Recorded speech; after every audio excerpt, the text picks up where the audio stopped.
And we have Coyote. He shows up in the oral history of many tribes, and he's the trickster. There's always a lesson to be learned that don't do this because Coyote did this, and this is what will happen to you if you do this. And it did not work out for Coyote.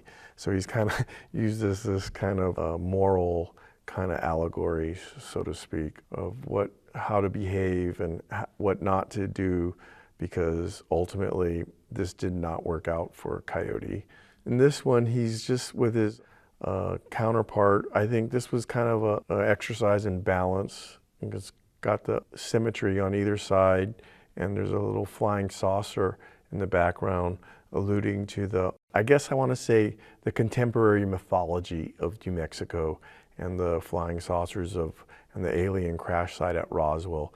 You'll see this show up in the work, a reference to this. And we have Coyote, and he's under the stars. And if you've ever been around Coyote or in a place where there's coyotes, you can hear them at night, and they almost sound human. They're out there yelping away in the arroyo or out in the fields, and kind of makes you wonder just how human they really are, right? What he's really up to out there.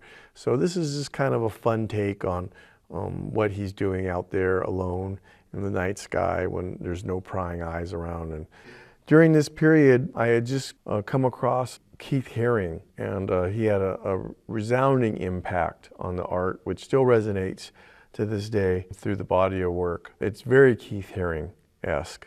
And I remember I still use this method on the ground for foreground and background for shortening. And I got that from Keith Haring too, the kind of pebbly, sandy ground technique. And just kind of the motion lines. I was looking at a lot of Keith Haring during this period.